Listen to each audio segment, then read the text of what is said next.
Voilà, bonjour à tous.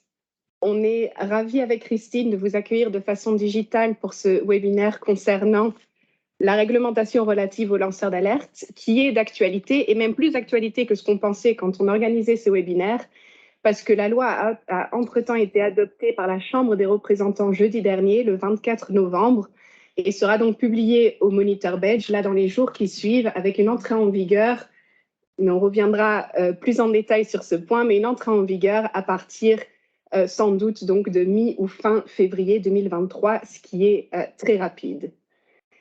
Alors, on est heureuse avec Christine de pouvoir vous fournir quelques explications quant au cadre réglementaire, mais on va peut-être d'abord se présenter brièvement. Donc, je suis Marie-Aude, je fais partie de l'équipe de droit commercial chez Scoops ici à Bruxelles, et j'ai un focus tout particulier pour toute la pratique de conformité, et donc cette réglementation des lanceurs d'alerte rentre dans ce champ-là.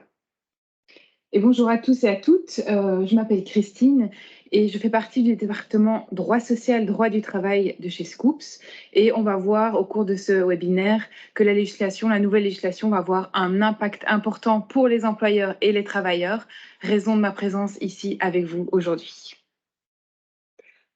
On vous propose d'un point de vue organisationnel du webinaire, donc vous aurez la possibilité de poser des questions. Il y a le chat que vous pouvez bien évidemment utiliser, et sinon, en fin de webinaire, on pourra prendre toutes les questions que vous souhaitez, mais on vous propose d'abord parcourir la présentation avant de prendre les questions particulières. Alors, au menu aujourd'hui de ce webinaire, comme l'a dit Marie-Aude, c'est une matière assez dense, assez complexe. Et lorsque nous avons parcouru d'abord le projet de loi ensemble, on a constaté que c'était une matière un peu plus complexe que ce qui n'y paraissait. Et en 1 heure, on va essayer vraiment de vous donner les principaux réflexes et les principaux points d'attention de cette nouvelle législation, avec 7 grands points, une petite introduction. Ensuite, nous verrons ensemble le champ d'application de la législation, les différents canaux dont vont disposer les lanceurs d'alerte pour pouvoir lancer une alerte. Nous verrons ensuite, d'une manière un peu plus pratique, vos obligations ou les obligations des employeurs par rapport à cette nouvelle législation, les conséquences et les mesures de protection des lanceurs d'alerte, et enfin évidemment le nerf de la guerre, les sanctions en cas de violation de la loi et une intégration dans l'entreprise de manière un peu plus pratique. Quels seront les to-do à faire et la liste des choses à prévoir d'ici l'entrée en vigueur de la loi. Avant d'entamer cette présentation, on aimerait commencer par un petit exemple qui est un exemple fictif, mais qu'on va pouvoir utiliser lors de la présentation. Et c'est un exemple qui peut être très pertinent avec les fêtes de Saint-Nicolas et de Noël qui approchent.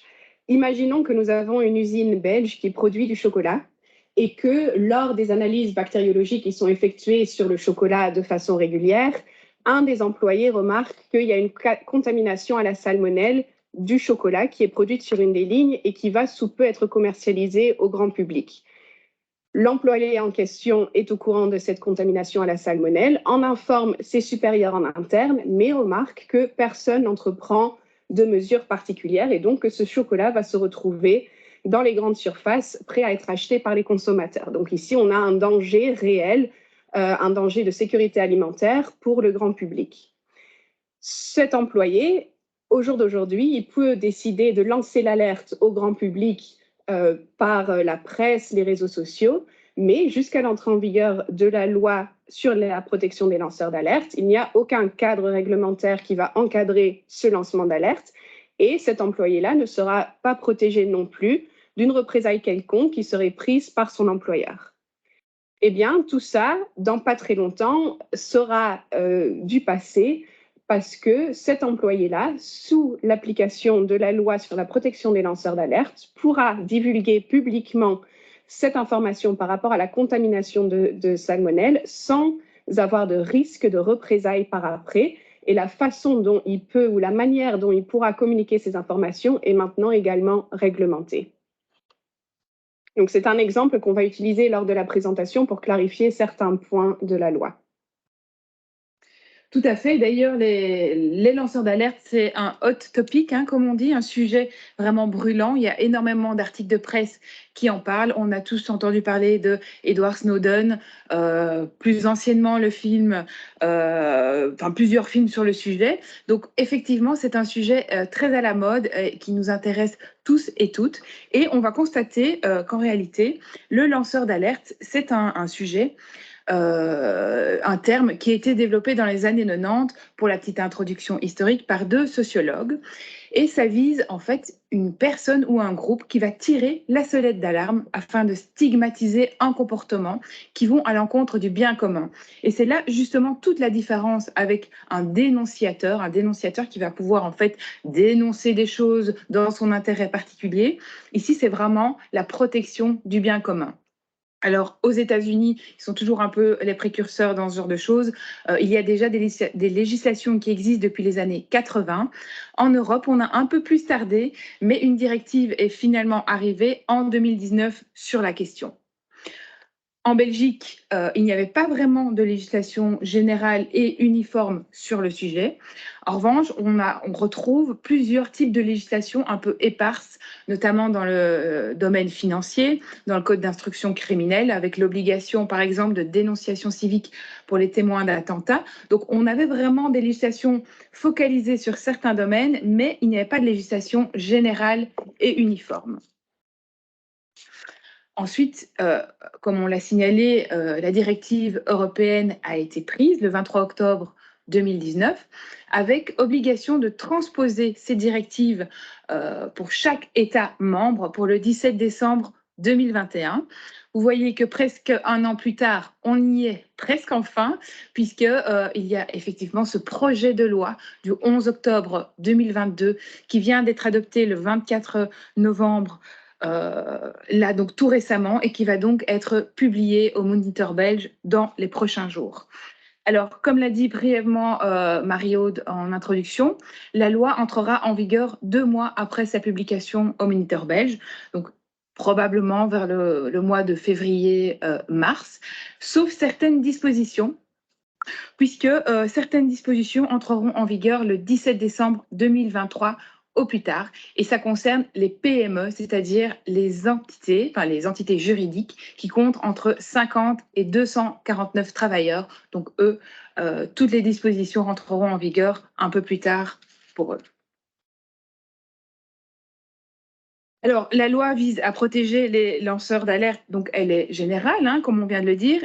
Elle ne s'applique cependant pas à tous les domaines ni à toutes les personnes. Donc, le législateur a décidé de limiter son application à certains domaines qu'il estime d'intérêt public. On va voir ensemble quels sont ces domaines. Il y a 14 domaines qui vont être visés par la loi. Et bien sûr, il faut non seulement que cela concerne un des 14 domaines, mais qu'il y ait une violation. Alors, à noter que pour les travailleurs, il existe déjà une législation qui va protéger spécifiquement les travailleurs en cas d'abus de leur employeur. C'est la législation anti-discrimination et également la législation relative au harcèlement. Elles ont chacune leur champ d'application et leur procédure propre.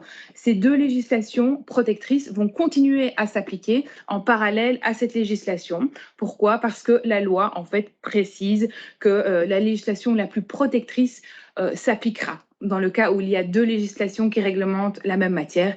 En l'espèce, ces deux législations sont très protectrices des travailleurs. Elles vont donc continuer à s'appliquer. Autre point important également, cette législation ne va pas avoir d'impact sur le rôle des représentants des travailleurs, des délégués syndicaux. Donc, eux aussi bénéficient d'une protection spéciale. C'est également leur rôle, quelque part, d'être lanceurs d'alerte. Ils peuvent dénoncer des inégalités au sein de l'entreprise. Leur protection reste et leur rôle reste tout à fait applicable. Alors, passons maintenant dans le vif du sujet. Les 14 domaines visés par notre législation. Donc, je ne vais pas les énumérer ici, voilà, je vais en reprendre quelques-uns qui sont pertinents et de manière assez classique, évidemment, la santé publique, la protection de l'environnement, la sécurité alimentaire, c'est l'exemple qui a été cité en introduction par Marie-Aude, mais également la santé et le bien-être des animaux. Donc tous ces domaines, évidemment, qui sont en fait d'un intérêt public et qui vont donc primer sur la réputation de l'employeur.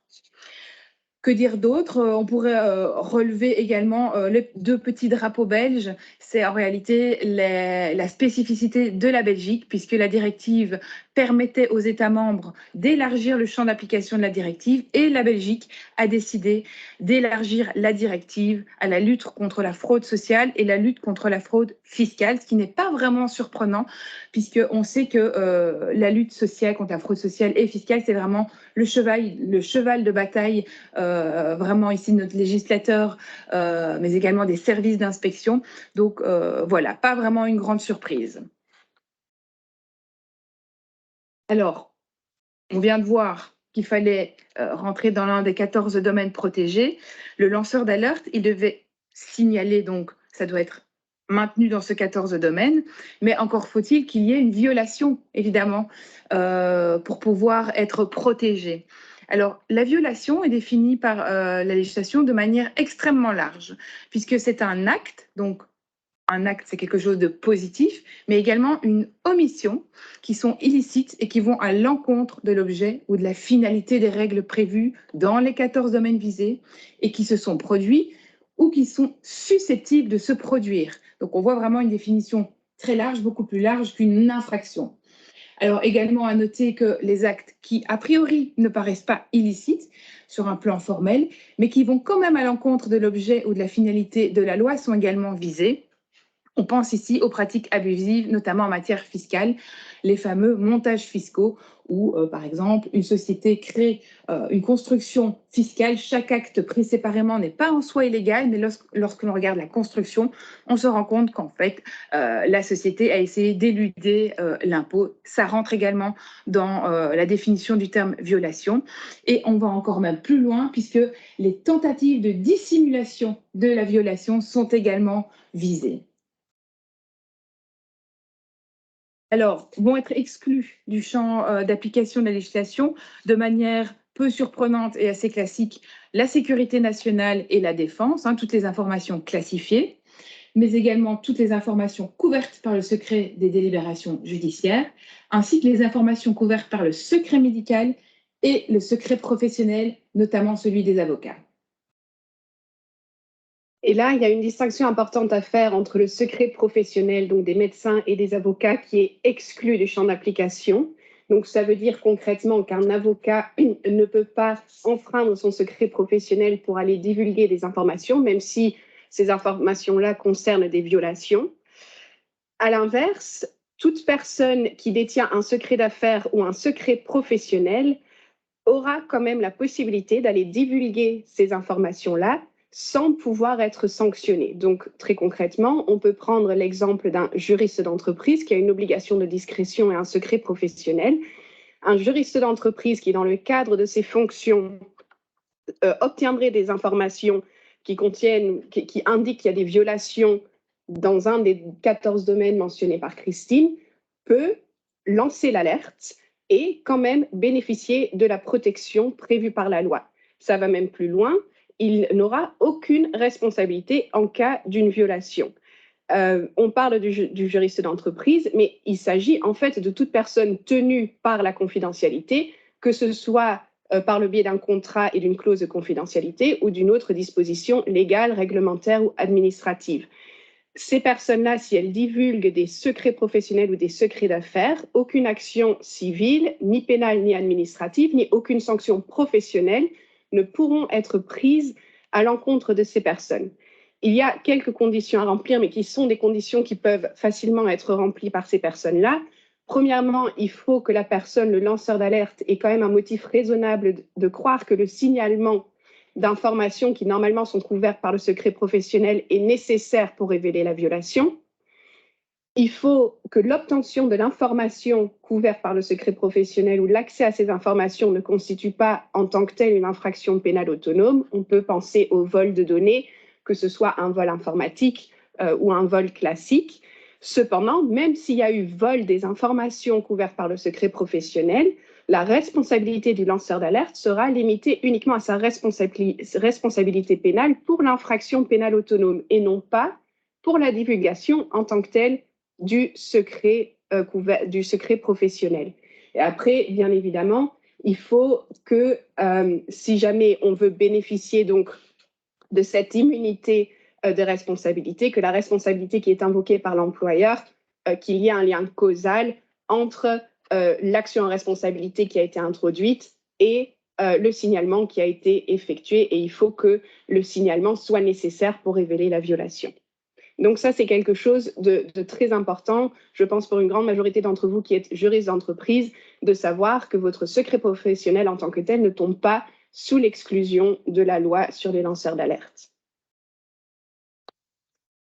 Bien, passons maintenant au champ d'application personnel de la nouvelle législation. La question est de savoir qui va être considéré comme un lanceur d'alerte. Eh bien, la loi n'utilise pas le terme en tant que tel de lanceur d'alerte, mais elle parle de auteur de signalement. Donc ça, c'est la première grande catégorie de personnes qui vont être protégées par cette législation, les auteurs du signalement, mais également les facilitateurs, certains tiers, les entités juridiques qui appartiennent aux auteurs du signalement. Et on va également voir qu'il est possible, dans certains cas, d'être un auteur anonyme. Alors, l'auteur du signalement, c'est toute personne travaillant dans le secteur privé ayant obtenu des informations sur des violations dans un contexte professionnel, y compris au moins les travailleurs, classiques, plus les fonctionnaires, les indépendants, les actionnaires et les membres de l'organe d'administration d'une entreprise, les co-contractants, les sous-traitants et les fournisseurs. Donc là, on voit vraiment que c'est extrêmement large comme définition. Alors, au niveau de la première condition, donc le travailleur, ça vise également une notion très large, puisque les travaux préparatoires parlent également, y inclut les stagiaires, les bénévoles, peu importe qu'ils soient en contrat à durée déterminée, indéterminée, les intérimaires. La notion de travaillant est également une notion très large, puisque même quand la relation de travail a pris fin, ou même quand elle n'a pas commencé, qu'on est à la phase du recrutement, eh bien, on est considéré comme travaillant. Alors, l'auteur du signalement est bien évidemment protégé. Vont également être protégés les facilitateurs, c'est-à-dire des personnes qui vont aider l'auteur du signalement au cours du processus de signalement et dont l'aide devrait être confidentielle. Donc, c'est quelqu'un qui va vraiment prêter un concours actif. Par exemple, un collègue, un ami qui aide à rechercher des preuves. Vont également être protégés certains tiers, donc les personnes en lien avec les auteurs du signalement et qui risquent de faire l'objet de représailles dans un contexte professionnel. C'est des personnes qui n'ont pas vraiment mené un concours actif au signalement.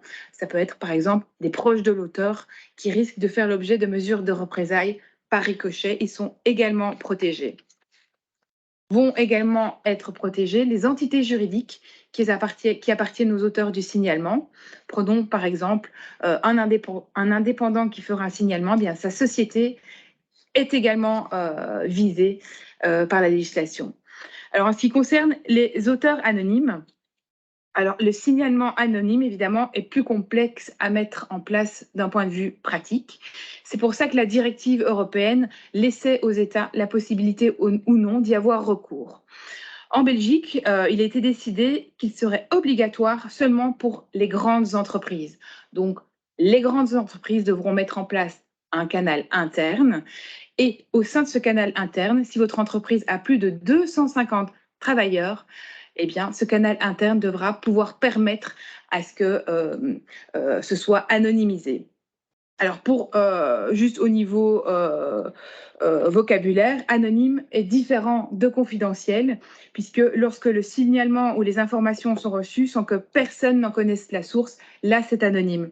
En revanche, le signalement sera confidentiel lorsque le nom de la personne qui a signalé ou révélé des informations est connu du récepteur, mais ne sera pas révélé sans le consentement de la personne concernée.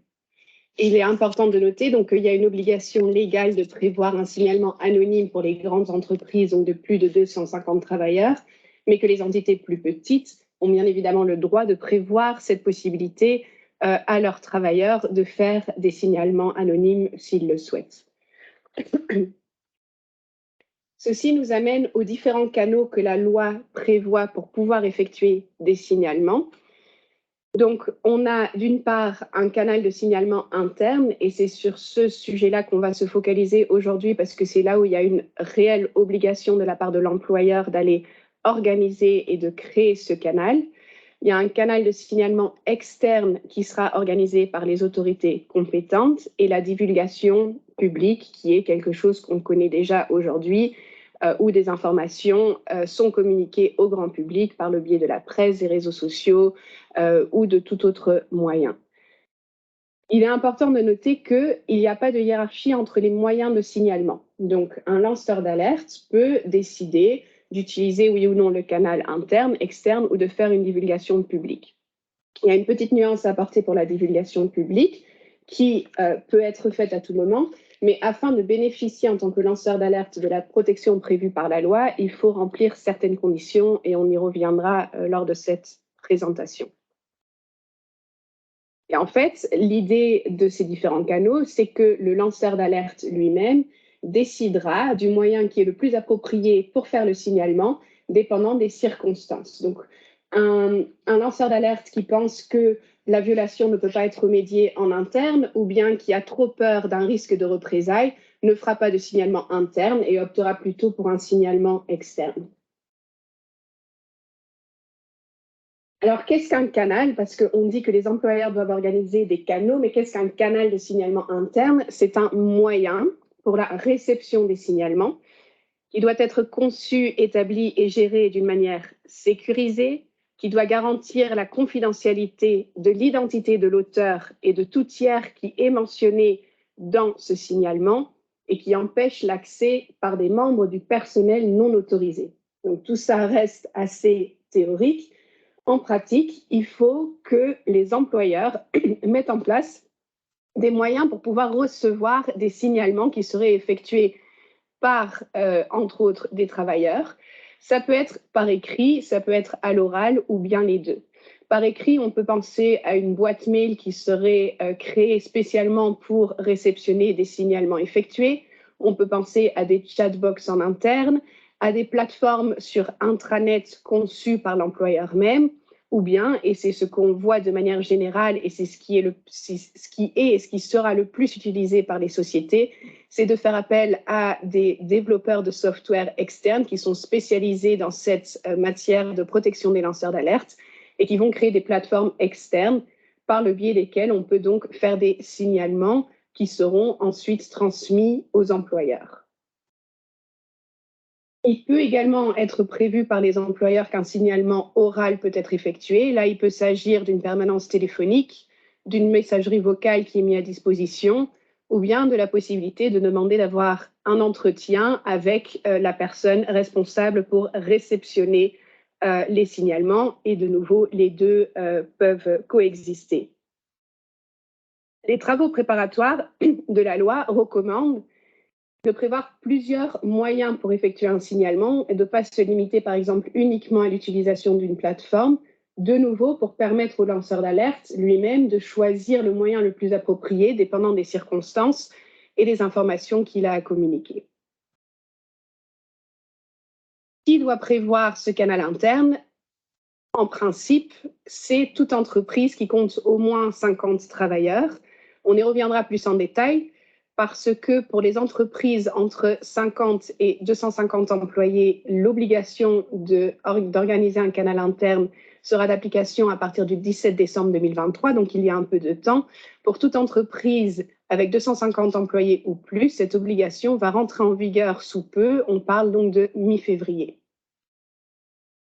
Qui peut utiliser le canal interne qui sera mis en place? La loi prévoit qu'au minimum, les travailleurs de la société doivent pouvoir effectuer des signalements en utilisant le canal de signalement interne, mais la société peut décider d'étendre donc l'utilisation de cette plateforme à d'autres personnes qui tombent sous le champ d'application personnelle de la loi, comme par exemple les indépendants, les co-contractants, les actionnaires, les membres du conseil d'administration. Donc ça, c'est un choix de la société qui devra être pris dans la politique. De nouveau, on y reviendra plus tard, mais c'est une des décisions qui doivent être prises par les sociétés. On voit que dans beaucoup de cas, l'utilisation de la plateforme est élargie à tous ceux qui tombent sous le champ d'application personnel de la loi et n'est pas limité uniquement aux travailleurs, par souci pour les sociétés, en fait, de pouvoir démontrer qu'elles sont en conformité avec la loi et qu'elles apportent une grande importance à la transparence, la conformité avec la législation applicable, etc. Quelles violations peuvent être signalées par le biais de la plateforme? Là, de nouveau, au minimum, ça couvre donc le champ matériel de la loi, mais ce champ d'application peut également être étendu si la société le décide. Donc, ce qu'on voit de nouveau en pratique, c'est qu'il y a un grand nombre d'employeurs qui décident en effet de permettre le signalement en fait de toute violation par le biais d'une plateforme qui serait mise en place, que ce soit une violation de dispositions légales autres que celles qui rentrent dans le champ d'application matérielle de la loi, ou bien même toute violation à un règlement intérieur, à un code de conduite, voire des signalements de harcèlement en interne, etc. La complexité, ou en tout cas le point d'intention pour les employeurs qui décident d'étendre ce champ d'application, c'est que la protection dont bénéficiera le lanceur d'alerte sera différente dépendant de la violation qui est signalée. Donc, la protection prévue par la loi sur les lanceurs d'alerte dépend vraiment du champ d'application matérielle de la loi. En ce qui concerne, par exemple, le harcèlement d'entreprise, d'autres dispositions légales sont d'application telles qu'a mentionné Christine, qui vont plus loin. Et donc, cette protection-là devra être fournie aux lanceurs d'alerte sur ces alertes-là. Donc, la complexité pour les employeurs qui vont faire ça, c'est vraiment d'aller déterminer quelle est la protection à donner aux lanceurs d'alerte dépendant du signalement qui est effectué. Donc, il y aura des procédures, si jamais l'employeur décide d'aller étendre ce champ d'application, il y a des procédures à mettre en place en interne pour réellement aller faire la différence et également en informer le lanceur d'alerte pour qu'il sache sous quel type de protection il tombe.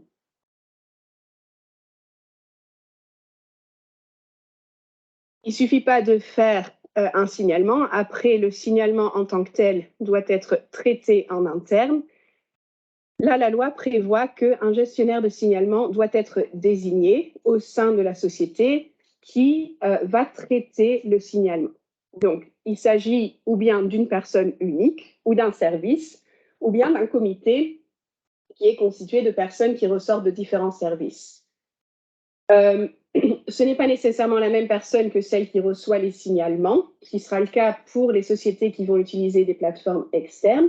Mais ce qui est très important pour les gestionnaires de signalement, c'est que leur fonction doit garantir leur indépendance et l'absence de conflit d'intérêts. L'indépendance veut dire que les personnes qui sont désignées comme étant gestionnaires de signalement ne doivent pas pouvoir recevoir d'instructions spécifiques dans le traitement des dossiers. Donc, c'est ces personnes-là qui décident de comment traiter un signalement, des mesures qui doivent être prises et du résultat, en fait, qui est donné au signalement effectué. Il faut que la personne en question également ait accès au plus haut niveau de la direction de la société pour aller rapporter des difficultés, des obstacles que cette personne a lors de l'exercice de ses fonctions. Et l'absence de conflit d'intérêts, ça veut dire que dépendant des personnes qui sont désignées comme gestionnaires de signalement, ces personnes-là auront en général déjà une autre casquette au sein de la société. Il y a que, je pense qu'en pratique, aucun employeur ira engager réellement quelqu'un qui à temps plein ne fera que gérer les signalements. Donc il faut que les casquettes soient compatibles. Par exemple, pour le Data Protection Officer, les travaux préparatoires indiquent déjà qu'il y aura un conflit d'intérêts si une personne a la casquette de DPO et de gestionnaire de signalement. Le DPO est là, entre autres, pour s'assurer que toute la réglementation en matière de protection des données soit respectée. Si en même temps, c'est cette personne qui reçoit les signalements, ça sera très compliqué donc d'exercer les deux fonctions. Les exemples de gestionnaires de signalement qui sont donnés dans les travaux préparatoires sont par exemple le responsable du service juridique, du service des ressources humaines, de l'audit interne, éventuellement un directeur financier ou un membre du conseil d'administration. Donc ça, c'est des possibilités. De nouveau, il peut s'agir d'une personne ou bien de plusieurs personnes. Que font ces gestionnaires de signalement? Ils suivent le signalement et doivent maintenir le contact avec le lanceur d'alerte. Donc, ce sont également les seules personnes qui vont connaître l'identité de l'auteur ainsi que des tiers qui sont mentionnés dans le signalement. S'il y a besoin, ces gestionnaires de signalement iront demander des informations supplémentaires aux lanceurs d'alerte. Et après, en fait, le travail commence parce que, premièrement, il va falloir évaluer l'exactitude des allégations formulées. Il est probable que certains signalements seront faux, seront basés sur de fausses informations. Donc ça, c'est un premier check à faire en interne, c'est savoir si les informations qui sont divulguées sont oui ou non véridiques avant de continuer. Alors, pour certaines informations, ça sera clair dès le début que ce n'est peut-être pas le cas. Pour d'autres informations, il faudra réellement entamer une enquête en interne afin de déterminer si c'est le cas et de déterminer s'il y a eu violation ou non. L'enquête en interne va constituer à aller rassembler des preuves. Donc, ça peut être de mettre la main sur certains emails dans des boîtes mail, sur certains documents qui ont été échangés, éventuellement faire des auditions en interne s'il y a besoin. Et donc là, tout de suite, on voit que le gestionnaire de signalement va très vite collaborer avec d'autres postes clés au niveau de la société, comme le département informatique, conformité, etc. Suite à l'enquête, il faudra faire un retour d'information au lanceur d'alerte. Ça veut dire que le gestionnaire de signalement doit informer le lanceur d'alerte de ce qu'il va faire avec l'information qui lui a été communiquée, les mesures qu'il envisage ou bien qu'il a déjà prises pour remédier à la violation, ou bien si au final il faut juste clôturer l'enquête ou il n'y a pas d'enquête nécessaire vu les informations communiquées, ça devra également faire l'objet d'un retour auprès du lanceur d'alerte. Un point vraiment clé dans toute cette législation concernant les lanceurs d'alerte, c'est la confidentialité. Donc, à tout moment, l'identité de l'auteur du signalement, ainsi que toute information qui peut identifier l'auteur du signalement, doit être tenue confidentielle. Également au sein de la société et également jusqu'au niveau de la direction la plus élevée de la société. Il y a de nouveau que les gestionnaires de signalement qui peuvent connaître cette identité. Et donc, il s'agit de l'identité de l'auteur du signalement, mais aussi bien des facilitateurs ou des tiers qui sont en lien avec l'auteur et qui risquent de faire l'objet de représailles.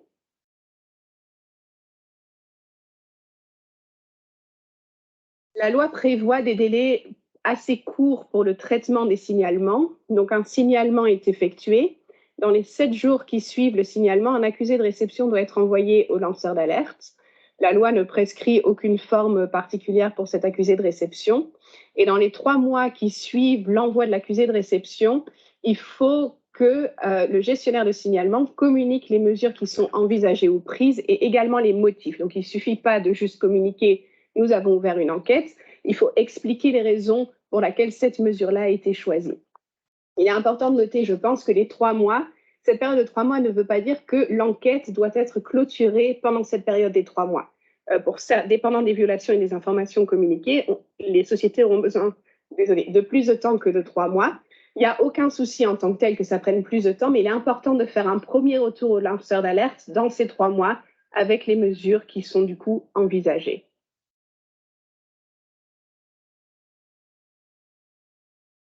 C'était pour le canal de signalement interne. Pour le canal de signalement externe, je vais être plus brève parce que là, pour les employeurs en tant que tel, il n'y a pas d'obligation. C'est un canal qui est donc parallèle au canal de signalement interne, mais qui sera organisé par les autorités compétentes qui doivent encore être désignées par le roi. Entre-temps, ce sont les médiateurs fédéraux, dont un néerlandophone et un francophone, qui sont compétents pour recevoir des signalements externes. Là, de nouveau, comme déjà indiqué, pourquoi choisir de faire un signalement externe au lieu de faire un signalement interne? C'est dépendant donc de l'information que le lanceur d'alerte veut divulguer. On peut par exemple penser, dépendant de l'identité du gestionnaire de signalement, ces informations-là seront bien évidemment communiquées au sein des sociétés. S'il s'agit par exemple d'une violation dans le domaine de compétences du gestionnaire de signalement, mais il est clair qu'un lanceur d'alerte aura moins envie d'aller faire un signalement interne et décidera plutôt de faire un signalement externe parce qu'il ne verra pas l'utilité de faire un signalement interne dans ce cas de figure.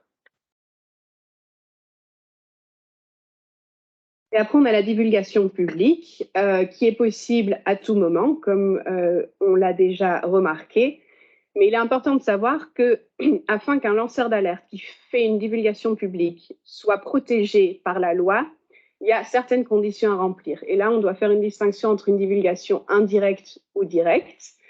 Donc, dans le cadre d'une divulgation indirecte, ce qui veut dire que la divulgation est faite après que le lanceur d'alerte ait essayé de faire une divulgation interne et ou externe, mais qu'aucune mesure appropriée n'a été prise. Mais dans ce cas de figure-là, le lanceur d'alerte peut décider de faire une divulgation publique et sera protégé par la loi. Il y a un petit point quand même important à noter, c'est le fait que l'employeur n'ait pas fait de retour sur les mesures envisagées ou prises dans les 3 mois prévus par la loi ne suffit pas pour que le lanceur d'alerte qui, suite au non-retour dans cette période de 3 mois et qui fait une divulgation publique, il n'aura pas le bénéfice de la protection.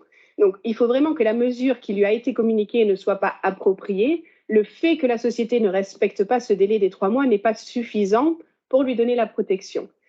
La loi, donc, comme on l'a dit, prévoit ce délai de 3 mois, mais ne prévoit pas de sanctions si les sociétés ou les gestionnaires de signalement ne font pas de retour aux lanceurs d'alerte dans cette période de 3 mois. La divulgation directe, donc sans qu'il y ait un signalement interne ou externe au préalable, est possible quand il s'agit de communiquer une violation qui peut représenter un danger manifeste ou imminent pour l'intérêt public. Prenons donc l'exemple du chocolat qui part en grande surface mais qui est contaminé par la salmonelle. Dans ce cas-là, très clairement, le lanceur d'alerte peut faire une divulgation publique et sera couvert par la protection. Ou bien, autre possibilité de faire une divulgation directe et de bénéficier de la protection prévue par la loi, c'est si un signalement externe est possible, mais que le lanceur d'alerte estime qu'il y a des risques de représailles ou peu de chances qu'il soit remédié à la violation. Dans ce cas-là, on ne peut pas demander au lanceur d'alerte de d'abord faire un signalement externe. Les cas concrets sont par exemple un lanceur d'alerte qui a des motifs raisonnables de penser que l'autorité est impliquée, par exemple, dans la violation dont il veut alerter le public, ou bien que l'autorité publique pourrait dissimuler ou détruire des preuves dont il aurait besoin pour aller soutenir l'information qu'il veut dévoiler. Dans ce cas-là, il peut faire une divulgation publique et bénéficier de la protection prévue par la loi. Et merci Marie-Aude. Passons maintenant aux choses peut-être un peu plus concrètes et pratiques. Nous allons voir maintenant concrètement les obligations des employeurs par rapport à la mise en place du fameux canal de signalement interne. Donc, on l'a dit déjà brièvement, la mise en place d'un canal interne va être obligatoire au moins pour les travailleurs de l'entité juridique. Elle sera facultative pour les autres, les indépendants, sous-traitants, actionnaires, travailleurs qui ne sont plus en service. Il y a ce fameux seuil des 50 travailleurs. Si le seuil des 50 travailleurs n'est pas atteint, il n'y a pas d'obligation d'instaurer un canal interne dans l'entreprise. Alors, cependant, c'est fortement recommandé. Pourquoi? Parce que la mise en place d'un canal interne, au final, améliore l'image vis-à-vis des tiers, de vos contractants, clients, mais également des travailleurs. Ça prouve à vos travailleurs que vous êtes une entreprise sensible au respect des droits. Donc voilà, c'est sans obligation, mais c'est possible malgré tout, si vous êtes une entité de 20 ou 30 travailleurs, de mettre en place ce canal. Peut-être ce sera moins pertinent, évidemment, si vous avez 2 ou 3 travailleurs. Alors, il y a une exception. Dans certains secteurs, on ne va pas passer trop de temps là-dessus, mais dans certains domaines du service financier, vulnérables au blanchiment de capitaux, etc., là, même s'il n'y a pas le seuil des 50 travailleurs, la mise en place d'un canal interne reste néanmoins obligatoire. Alors, d'une manière beaucoup plus pragmatique, la première chose à faire, c'est la consultation des partenaires sociaux. La mise en place d'un canal ne peut avoir lieu qu'après avoir consulté les partenaires sociaux, c'est-à-dire la loi le prévoit dans cet ordre assez classiquement. D'abord, le conseil d'entreprise, à défaut de conseil d'entreprise, la délégation syndicale, à défaut, le CPPT et à défaut, les travailleurs directement. Alors, consultation veut dire en fait permettre aux partenaires sociaux de pouvoir émettre un avis et de formuler toute suggestion ou objection. C'est vraiment un véritable débat. Alors concrètement, vous allez devoir, si vous avez des organes de consultation, mettre le point à l'ordre du jour de l'organe compétent Et vous allez commencer à avoir cette consultation, donc ce débat sur les différents sujets suivants. Le canal utilisé, l'ouverture du canal ou non aux externes, est-ce qu'on s'en tient aux travailleurs, est-ce qu'on l'ouvre également à d'autres personnes, la procédure pour le signalement interne, mais également la procédure pour le suivi, et enfin la désignation du gestionnaire de signalement, ainsi que la tenue du registre. Vous allez également devoir définir la meilleure méthode pour intégrer, donc quelles sources juridiques va-t-on utiliser pour intégrer le canal. Est-ce qu'on va faire une convention collective de travail? Est-ce qu'on va l'intégrer via le règlement de travail, via une politique, une policy? Ça, ce sera à discuter avec les partenaires sociaux. Si vous n'avez pas d'organe collectif dans l'entreprise, vous devrez organiser une réunion avec les travailleurs directement. C'est prévu par la législation. Ça, c'est également découle des obligations GDPR qui obligent, avec le principe de transparence, à informer les travailleurs individuellement. Alors, fameux calcul du seuil de 50 travailleurs, puisque évidemment, vous posez légitimement la question, je suis à 49 ou 48 travailleurs, comment est-ce qu'on prend en compte le calcul? Eh bien, la loi renvoie simplement à la législation sur les élections sociales.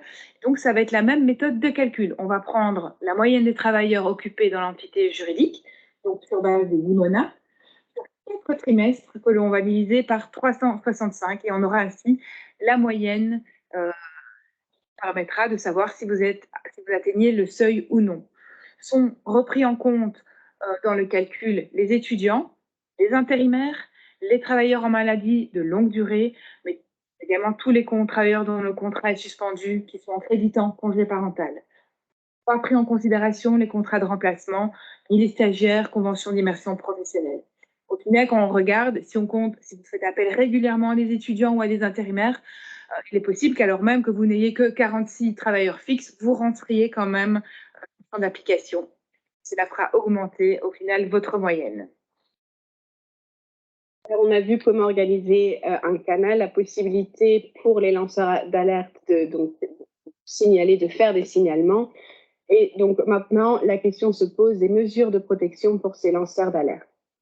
La loi prévoit 2 types de mesures de protection. Premièrement, l'interdiction de représailles et deuxièmement, les mesures de soutien. Alors, l'interdiction de représailles, de nouveau, c'est une définition extrêmement large dans la loi parce que est définie comme une représaille tout acte ou omission directe ou indirecte suscité par un signalement interne ou externe ou une divulgation publique et qui cause ou peut causer un préjudice injustifié à l'auteur de signalement. Donc, c'est extrêmement large et ça peut couvrir toute décision ayant un effet négatif en fait sur un travailleur, y compris donc classiquement la suspension, la mise à pied de licenciement, la rétrogradation ou le refus de promotion, mais également le changement de lieu de travail, la modification des horaires de travail, une évaluation négative. Ce qui est très important à noter, c'est que la loi en tant que telle ne prévoit pas de date de fin de protection qui est donnée aux lanceurs d'alerte. Ça veut dire qu'une fois qu'un travailleur ou un employé a donc lancé l'alerte, il bénéficie de la protection prévue par la loi, on va dire, jusqu'à la fin. Il n'y a pas de date prévue par la loi. Concrètement, qu'est-ce que ça implique pour vous en tant qu'employeur? C'est que toute décision qui serait prise suite à un signalement effectué par un travailleur doit être extrêmement bien documentée en interne et ceci pendant plusieurs années. Parce que il faudra démontrer que si une décision qui affecte négativement un travailleur est prise par l'employeur, il faudra que l'employeur puisse démontrer que cette décision n'est pas en lien avec le signalement qui a été effectué. Et là, il est important de noter que la loi prévoit que la charge de la preuve incombe à l'employeur. C'est à l'employeur de pouvoir démontrer qu'une décision négative prise à l'encontre d'un travailleur n'est pas la conséquence d'un signalement qui a été effectué par cet employeur. Donc, je pense que vous comprenez très vite que ça ne sera pas toujours évident et qu'il sera donc très important de bien documenter en interne les raisons pour lesquelles certaines décisions sont prises à l'égard du travailleur en question. Les mesures de soutien, la loi prévoit que plusieurs mesures de soutien sont octroyées aux lanceurs d'alerte qui vont plutôt loin. Donc, il s'agit d'assistance techniques, donc de soutien technique, psychologique, médiatique, social, une assistance financière dans le cadre d'une procédure judiciaire, d'une assistance juridique, plusieurs informations et conseils qui sont donnés. En tout cas, pour vous, en tant qu'employeur, ça sera moins pertinent parce que toutes ces mesures de soutien seront mises en place par l'Institut fédéral pour la protection et la promotion des droits humains. Il n'y a pas d'obligation qui incombe aux employeurs par rapport à ces mesures de soutien. Alors, assez brièvement, si jamais un employeur, au final, viole cette interdiction de représailles et donc prend des représailles à l'encontre d'un employeur qui a lancé l'alerte, il faut savoir que le salarié ou le travailleur en règle générale pourra être indemnisé. Pour un salarié, il s'agit d'une indemnité entre 18 et 26 semaines de salaire. Pour un non-salarié, du préjudice réel. Il est important de noter aussi que si le lanceur d'alerte a été licencié, il pourra demander la réintégration dans l'entreprise aux mêmes conditions ou bien une indemnité de 6 mois de salaire ou le préjudice réel. Important également à noter, c'est que le président du tribunal de travail peut accorder des mesures correctives contre les représailles, y compris des mesures provisoires. Donc, Marie-Aude vient de vous présenter les sanctions sous l'aspect civil. Passons maintenant aux sanctions pénales. C'est effectivement toujours le point qui fait aux employeurs, hein, évidemment. L'employeur qui entrave, tente d'entraver le signalement, qui exerce des représailles, qui attend des procédures abusives contre les auteurs de signalement, manque à son obligation de préserver la confidentialité de l'identité des auteurs du signalement, il va être puni d'une sanction de niveau 4. La sanction de niveau 4 du Code pénal et social, c'est la sanction la plus lourde du Code pénal. Donc là, le législateur a vraiment fait un gros coup. Pour vous donner une idée, sanction de niveau 4 vise également concerne l'utilisation de travailleurs sans papier, d'illégaux sur le territoire belge. Donc c'est vraiment une sanction extrêmement lourde puisqu'elle implique des peines d'emprisonnement pouvant aller jusqu'à 3 ans et des amendes extrêmement salées pour l'employeur qui ne respecterait pas ou cette législation. On visait les entités juridiques, donc la personne morale, mais également les membres de leur personnel, c'est-à-dire la ligne hiérarchique directe peut également être engagée à titre personnel. Pour maintenant, les diffuseurs de fausses informations, donc les travailleurs, par exemple, qui auront sciemment signalé ou divulgué publiquement des fausses informations, la loi renvoie simplement à des articles qui existent déjà dans le Code pénal, c'est des délits de calomnie et de diffamation. Ce sont également des sanctions relativement lourdes puisqu'elles impliquent jusqu'à 1 an de prison et également des amendes. Bien sûr, les victimes du dommage également à être indemnisées sur base de la responsabilité contractuelle ou extra-contractuelle si elles ont du dommage. Donc, on le voit ici, l'objectif, c'est vraiment de décourager l'abus de cette procédure. Alors, on remarque la responsabilité des travailleurs. Vous connaissez sans doute l'article 18 de la loi du 3 juillet sur les contrats de travail. Cette législation immunise le travailleur de sa responsabilité quand il est dans le cadre du contrat. Il ne sera pas responsable des dommages qu'il cause, sauf en cas de dol, faute lourde ou faute légère habituelle. Eh bien, cette immunité de responsabilité ici ne s'applique pas parce que pénal. Maintenant, intégration dans l'entreprise de toutes ces mesures. Eh bien, il y a plusieurs étapes qu'on va respecter. On va clôturer là-dessus de manière un peu plus pratique et pragmatique. Quelles sont les prochaines étapes pour vous?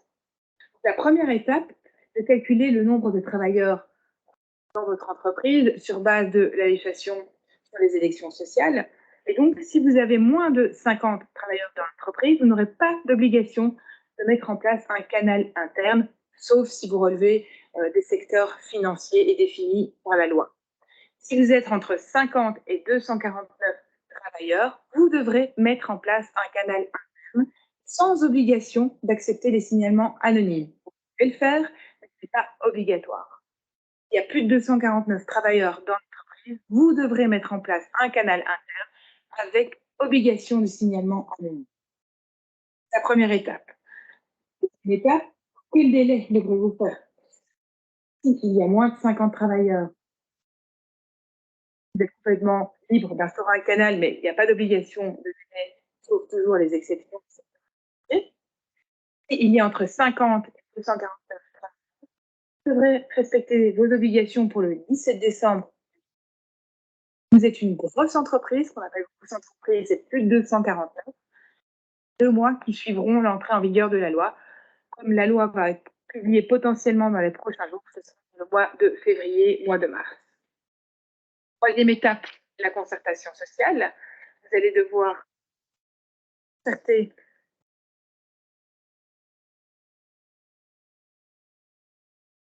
Oui. Yes. Apparemment, on a des problèmes de son, on continue. Troisième étape, la concertation sociale. On ne va pas revenir là-dessus en détail puisque on a déjà passé en revue toutes les obligations de la concertation sociale. Étape 4, la rédaction d'un instrument juridique de devoir. Adapter votre règlement de travail, soit rédiger une convention collective de travail d'entreprise, avoir une annexe au contrat de travail. Mais nous vous recommandons l'usage d'une policy qui est beaucoup plus flexible et d'une part, elle s'applique aux salariés, travailleurs, mais également aux indépendants. Si vous avez beaucoup de freelance dans l'entreprise, passer par une policy est plus intéressant. Et par ailleurs, l'avantage de la policy, c'est qu'elle ne nécessite pas la signature d'un permanent. C'est plus facile à négocier. Étape numéro 5, rédaction d'un instrument juridique externe. Si vous décidez de faire appel à un prestataire externe, vous allez devoir rédiger une convention de prestation de service avec ce prestataire. Également, il faut devoir rédiger, mais surtout vous veillez à ce qu'il y ait des clauses strictes, notamment concernant le GDPR, puisqu'il va y avoir un traitement de données qui peuvent être potentiellement sensibles. Dernière étape, on reste dans le thème du GDPR. Vous allez devoir modifier et mettre à jour au registre des activités de traitement, registre qui est obligatoire pour le traitement de données dans votre entreprise, et également faire une analyse d'impact afin de déléguer à la protection des données pour les entreprises qui en ont un ou qui ont l'obligation d'en avoir. Après ces 6 étapes, vous serez en conformité avec ces nouvelles législations. Ça fait beaucoup de choses encore à faire ou à finaliser, dépendant, je pense, de la taille de votre société. On espère que vous nous avez quand même entendus malgré le problème de son. Il y a la possibilité de poser des questions si vous le souhaitez, ou bien maintenant lors de ce Teams, ou n'hésitez surtout pas à nous contacter séparément si vous le souhaitez. Vous avez sur la présentation nos numéros de téléphone et nos adresses mail. Mais si jamais il y a des questions, c'est avec plaisir qu'on les prend.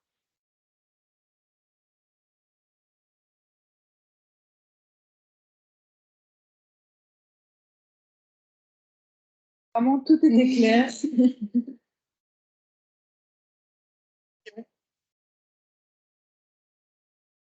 Voilà, comme indiqué, n'hésitez pas à nous contacter si vous souhaitez continuer à discuter du sujet ou si vous avez des questions spécifiques.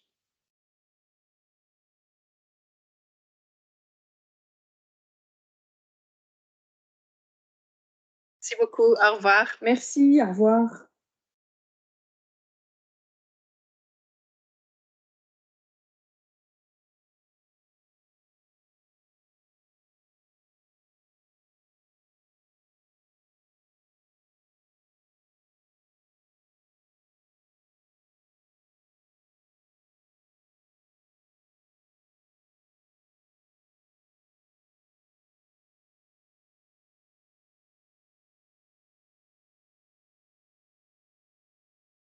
Pieter heeft nog een vraag, Marioot.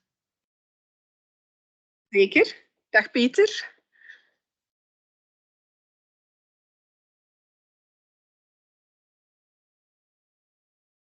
Horen jullie ons nog?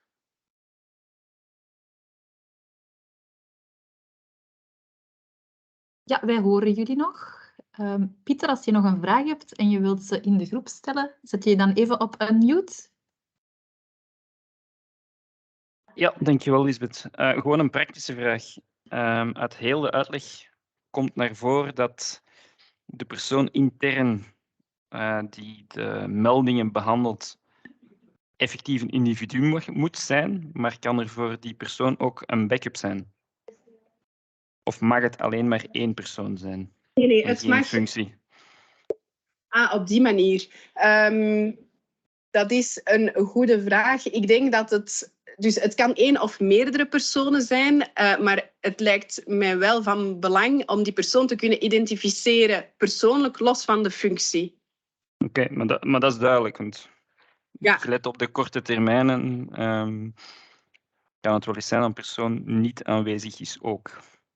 Ja, maar wat ook kan, is dat de volledige dienst wordt aangesteld. Hè? Stel dat jullie binnen compliance... Nee, maar dan begrijp ik het. Ja, oké. Dat was een verduidelijking die ik zocht nog. Dank u wel. Ja. Graag gedaan.